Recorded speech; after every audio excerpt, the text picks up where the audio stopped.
In Davao City, trash piled up outside the DENR Region 11 office. That's following Mayor Baste Duterte's order designating the area as a garbage collection point. For the details, we have News 5's Bril Montalvo.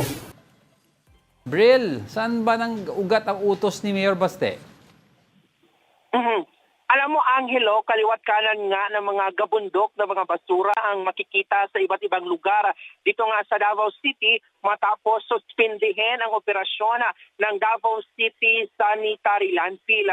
Nitong May 21 nang maglabas ng kautusan ng DENR Environmental Management Bureau 11 na suspindihin muna ang pagtatapon ng basura sa sanitary landfill dito nga sa Barangay New Carmen. Kasunod yan na nangyaring pagguho noong nakaraang buwan kung saan 3 ang nasawi ng matabunan ng basura. Ang nasabing hakbang, Angelo, ng ahensya ay para bigyang daan ang assessment ng landfill para hindi na maulit ang pagguho. Dahil dito, nababahala nga si Davao City Mayor Baste Duterte dahil sa peligrong dulot nito sa kalusugan ng publiko sa mga basurang hindi makokolekta sa bawat barangay. Wala rin umanong ibinigay na petsa ang DENR kung kailan nila tatanggalin ang suspension sa landfill. Aabot naman sa 750 toneladang basura ang nakokolekta sa lungsod bawat araw. Ang ibang gabundok na basura dito, Angelo, ay hindi pa nakokolekta sa gilid ng kalsada, ay pansamantala munang tinabunan ng mga trapal. Dahil dito, napiperwisyo din ng ibang Davaoenyo dahil sa pagkaantala ng pagkolekta ng mga basura sa kanilang mga lugar. Sa ngayon nga, dito sa labas ng Department of Environment and Natural Resources 11, may makikita din tayong gabundok ng mga basura sa labas ng kanilang opisina. Kagabi kasi, Angelo, naglabas ng direktiba si Mayor Baste na gawing karagdagang garbage collection point ang labas ng opisina ng ahensya. Ayon nga sa gwardiya dito, isang dump truck umano ng basura ang itinapon dito kagabi. Wala pang pahayag ang DENR sa pagtatapon ng basura sa labas ng kanilang opisina. Angelo. Bril, if this is a garbage collection point, sino dapat ang susundo ng garbage mula sa labas ng DENR at saan dapat ito dadalhin alternative sa sinarang landfill?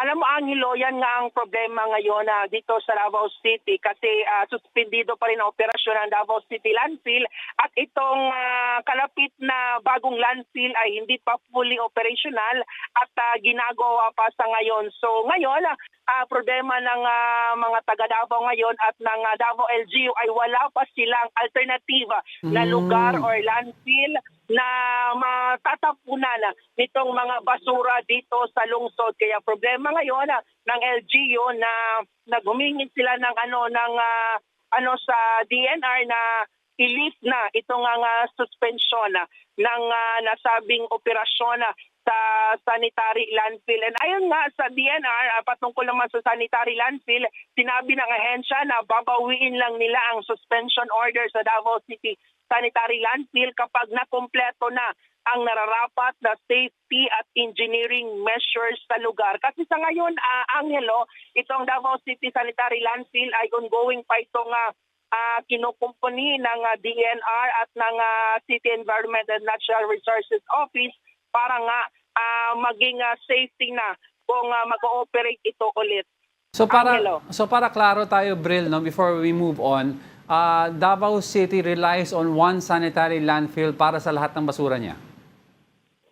Yes, tama ka dyan, Angelo. Isa lang itong sanitary landfill dito na operational sa Davao City. Itong sanitary landfill sa Barangay New Carmen dito sa lungsod. Pero noong May 21 ay sinuspinde ang operasyon dito at naantala nga ang pagkokolekta ng City Environment and Natural Resources Office sa higit 750 na tonelada ng mga basura dito sa lungsod araw-araw, Angelo. Alright, so ano mangyayari ngayon? Kasi yung basura na tinatambak sa harapan ng office ng DENR, health hazard yan sa mga tao sa paligid.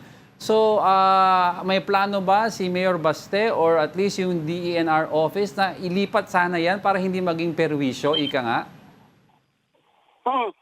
Angelo, alam mo, ginagawa na ito ng paraan nga ng Davao City LGU at ito nga bagong sanitary landfill na nasa almost 52% pa itong completion nito. So medyo expected na ngayon umanong June 16 ay operational na ito at matatapunan na ng basura. Pero sa ngayon ay wala pa talagang matatapunan ng mga gabundok na mga basura. Ito nga nakokolekta na 750 tonelada na mga basura. At ang ginagawa ngayon ng LGU ay sinasanitize nila itong mga gabundok na mga basura. Nilalagyan nila ng mga sanitation na liquid at tinatabunan muna nila ng trapal. Ito nga mga gabundok na basura para hindi umalingaw-ngaw. Ito nga amoy or baho ng basura, Angelo. Alright, ano naman ang update sa Duterte family? Si Congressman Pulong, nandyan ba sa Davao? Si VP Sara, nasaan siya ngayon? Please update us. Alam mo, Angelo, si Congressman Pulong Duterte ay nasa The Hague ngayon. Siya yung naka-assign na mag-visit sa kanyang amang si dati Pangulong Rodrigo Duterte na nakakulong ngayon sa ICC sa The Hague. At si VP Sara naman ay ngayong araw expected siya na babalik dito sa Davao City after her mga event, yung mga Brigada Eskwela nga itong Wednesday doon sa Quezon City at sa Tondo. At si Mayor Baste naman ay nandito lang sa Davao City, Angelo. So, how is the Vice President preparing para sa kanyang impeachment trial na mag-start na sa July 6? Alam mo, Angelo, hindi pa natin personal na nakakausap si Vice President Sara Duterte. Last ambush interview natin sa kanya noon pang March doon sa kasagsagana ng araw ng Davao. Yun yung last activity niya dito sa Davao City. Right after nung araw ng Davao ay lumipad na siya pa The Hague para visit sa kanyang father na si former President Rodrigo Duterte. So ayon nga kay Vice President Sara Duterte, during her interview doon sa The Hague, ay nakahanda naman ang kanyang defense team sa nalalapit niyang impeachment procedure dito nga sa Senate, Angelo. Alright, before I let you go, real quickly lang, ano statement ng any of the Dutertes regarding what's happening sa leadership battle dyan sa Senado?